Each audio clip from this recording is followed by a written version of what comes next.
flash avec un franc rouge le jeudi 16 avril 2024.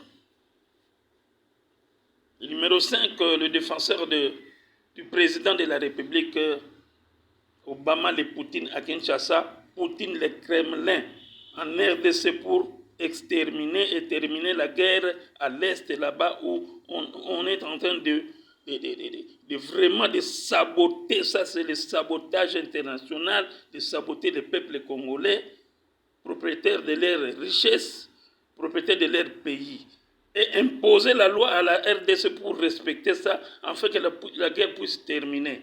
Mais les défenseurs du chef de l'État, son Excellence Antoine Félix Tshisekedi, à l'écoute de son défenseur, de son peuple congolais qui l'ont voté. Ce n'est pas vous, la communauté internationale, qui a voté M. Félix comme président de la RDC. Ce sont les peuples congolais qui l'ont voté. S'il vous plaît. S'il vous plaît.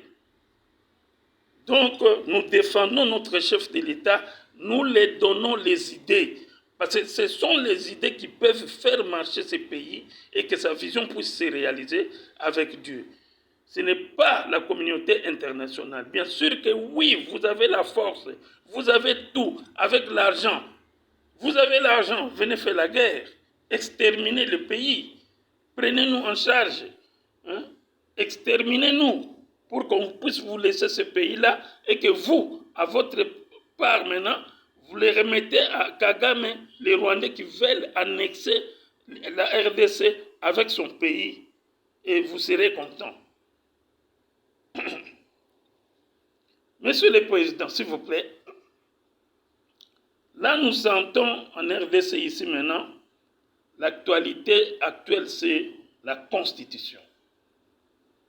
Comme nos frères qui sont à l'étranger là ont demandé qu'on puisse réviser ou revoir la Constitution, et que vous avez dit, on verra ça, ou alors, ne me faites pas dictateur.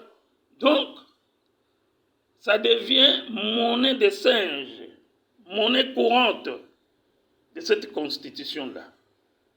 Tous les politiciens, opposants, majorité, sont focalisés sur la révision ou le changement de la Constitution. Mais, Monsieur le Président, moi en tant que votre défenseur, le défenseur n'est pas là pour défendre seulement, mais donner aussi des conseils, hein, pour que le pays puisse avancer, pour que le chef de l'État puisse s'orienter aussi très bien de sa vision. Moi je dis non, Monsieur le Président, ce n'est pas le moment. Ce n'est pas le moment propice pour faire ça. Hein? Le moment viendra. Mais pourquoi les politiciens, pourquoi les internautes? Mais moi, je dis, il manque de sujets à parler. Il manque de sujets à dire. Focalisons-nous sur la guerre. Préparons la guerre, parce que la guerre, ce n'est pas peu de choses. Si on proclame une guerre, on veut faire la guerre, il faut préparer ça bien. Il ne faut pas faire des ratés. Si vous ratez, ça bénéficie à l'ennemi. C'est comme ça que moi je sais. Alors, on est en train de se préparer. Je vous ai toujours dit que Poutine, le Kremlin est en RDC. On va gagner cette guerre. Kagame va être détruit, déchiqueté, mangé par les sauterelles. Je vous le promets, il va foutre ce pays-là. Le régime va tomber. Donc, laissez le président se préparer. Mes chers amis, Congolais et Congolaises, Quinoises et Quinoises, moi je crois que c'est ça ce que je pouvais vous dire. Mais maintenant là, qu'est-ce qui se passe? Vous ne voyez pas ce qui se passe? Il y a des détournements en cascade ici. Que le président doit arrêter ces détournements-là. Il y a partout des détournements, il y a des malfaiteurs financiers qui sont là pour détruire, hein, distraire, déstabiliser le pouvoir du chef de l'État. Et pourquoi ça se crée ces histoires-là? Ça s'est déstabilisé parce que quand le président va manquer de fonds, il n'y a pas d'argent, mais c'est la déstabilisation totale. Vous écoutez, vous, peuple congolais, les détournements, ce n'est pas peu d'argent. toujours des millions, des milliards, mais ce n'est pas possible. Ce n'est pas possible.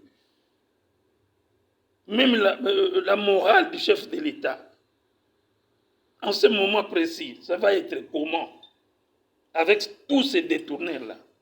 Alors, ils sont là pour déstabiliser le pouvoir du chef de l'État. Ils veulent déstabiliser. Nous n'avons pas de valeur à l'étranger. Le monde en parle. En RDC, il y a des vols.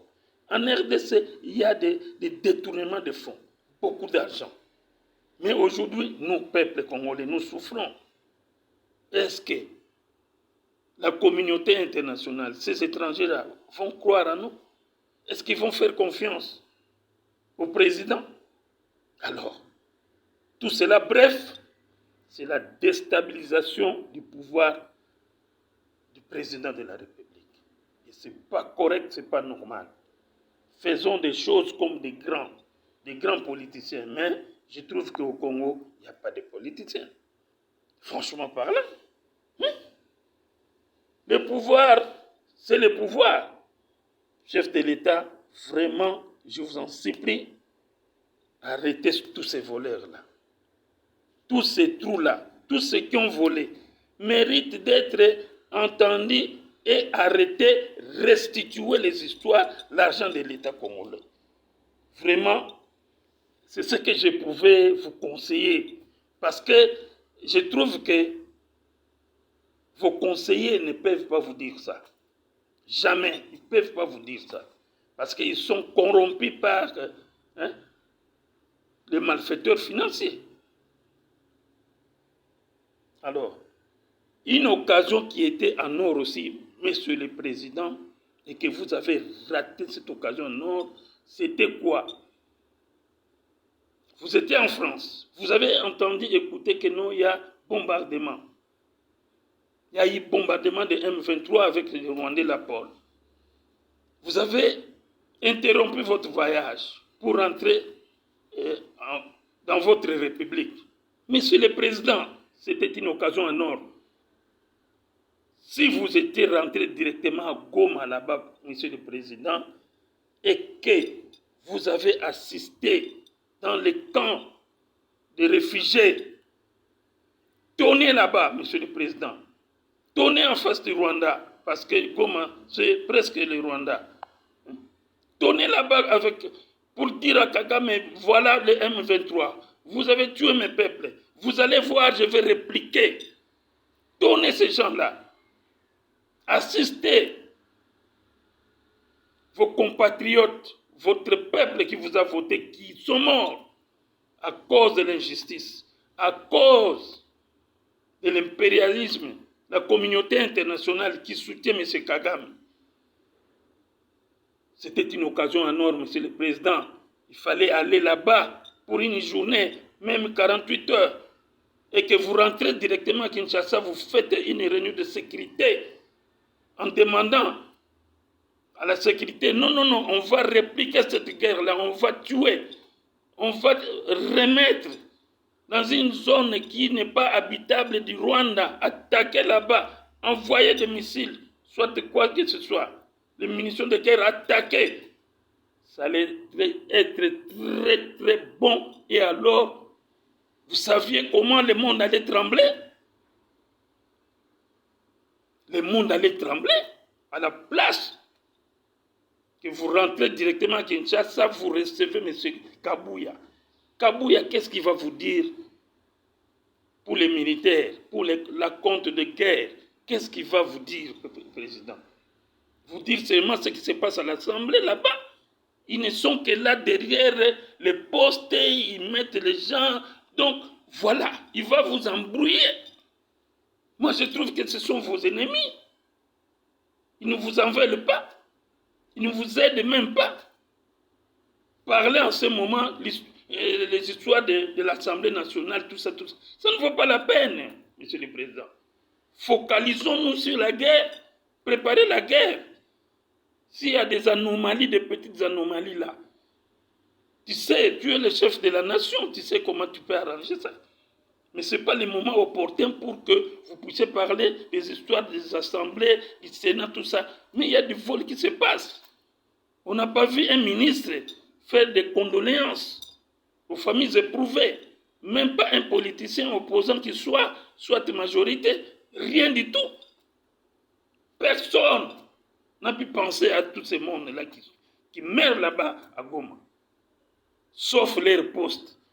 Ils sont là à l'Assemblée. Ils attendent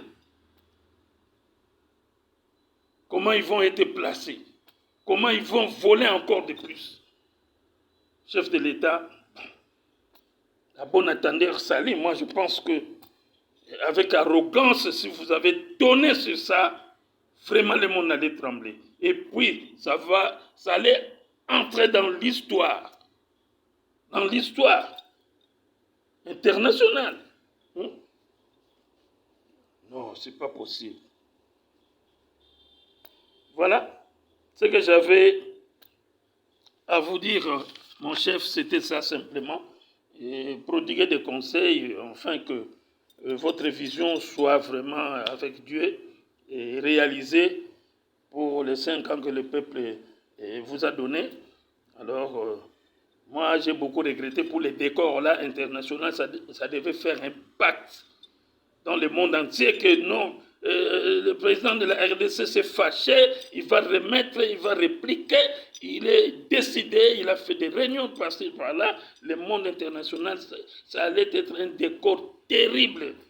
Mais vous avez des conseillers qui ne vous aiment pas, qui ne vous aident pas pour vous donner ces idées-là. Non, président, passons par ceci, par Goma, faisons un geste là-bas. Ça allait être très impacté. Mais je vous remercie, président, nous comptons sur vous. Nous n'avons pas un autre président, et ce n'est que vous. Nous comptons à vous. Que le bon Dieu vous bénisse et vous garde et vous réconforte encore de plus pour que votre mémoire soit grande. Et puis,